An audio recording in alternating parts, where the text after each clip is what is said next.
Good morning everyone, you are most welcome in nursing innovation. और आज हम बात करेंगे एक इम्पोर्टेंट टॉपिक पे, that is the frozen sensitive और हीट सेंसिटिव जो वैक्सीन्स होती हैं उनके बारे में। तो यहाँ से बेसिकली सीधा क्वेश्चन पूछा जाता है, या तो क्वेश्चन ये आएगा कि जो सबसे फ्रोजन सेंसिटिव या फिर जो हीट रेजिस्टेंस वैक्सीन कौन सी है, या फिर क्वेश्चन आएगा जो सबसे हीट सेंसिटिव और फ्रोजन रेजिस्टेंट वैक्सीन कौन सी है। तो यहाँ पे बेसिकली सेंसिटिव और रेजिस्टेंट का मतलब समझ लेते हैं। सेंसिटिव का मतलब ये होता है कि ऐसी वैक्सीन जो कि फ्रोजन सेंसिटिव का मतलब ये हुआ कि ऐसी वैक्सीन जो कि ठंड के संपर्क में यानी कि कूल एनवायरनमेंट में आते ही ख़राब हो जाती हैं। और हीट रेजिस्टेंस का मतलब ये होता है कि जो कि हीट कितनी भी ज़्यादा हीट एनवायरनमेंट में रख दो वो ख़राब नहीं होती हैं। दूसरा वर्ड आता है हीट सेंसिटिव, यानी कि जो थोड़ी सी भी अगर टेम्परेचर हाई हो गया थोड़ा सा भी तो वो वैक्सीन ख़राब हो जाएंगी। फ्रोजन रेजिस्टेंट मतलब कि वो अगर आप उनको डीप रेफ्रिजरेटर में भी रख देते हैं तब भी ख़राब नहीं हो सकती हैं।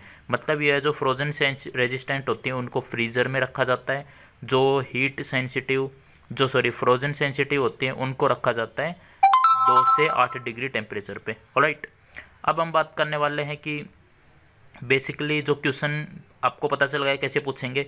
तो यहाँ पे हम आपको एक छोटी सी ट्रिक के थ्रू ये समझाने की कोशिश करते हैं, जैसे कि आप उसको याद रख सकते हैं एक पैटर्न के रूप में, क्योंकि ये एक पैटर्न के रूप में ही अरेंज होती हैं।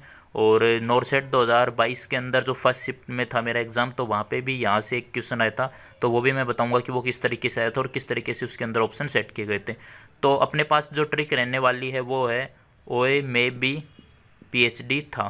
तो यहाँ से इस ट्रिक के द्वारा अपन याद रख सकते हैं। ओ से हो जाता है OPV, वाई से हो जाता है येलो फीवर वाली वैक्सीन, मे से हो जाता है मिजल्स वाली, बी से हो जाता है BCG वाली, और पी से हो जाता है पेंटावेलेंट, एच से हो जाता है हेपेटाइटिस बी, डी से हो जाता है DPT, और टी से हो जाता है TT।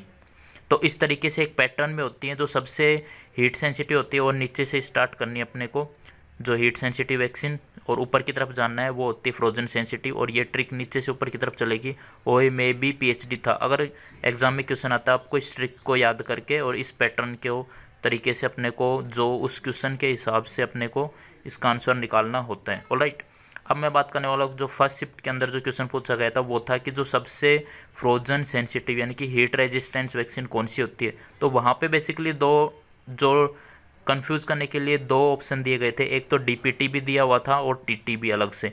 तो अब टिटनस होता है वो DPT के अंदर भी आता है और अलग से टिटनस को अलग से भी माना गया है। तो इस ट्रिक से अगर निकाल लेंगे तो इसका आंसर क्या जाता है TT, और 100% उसका आंसर TT था। मैंने TT किया था और मेरे एक्चुअली में सही निकला है वो आंसर।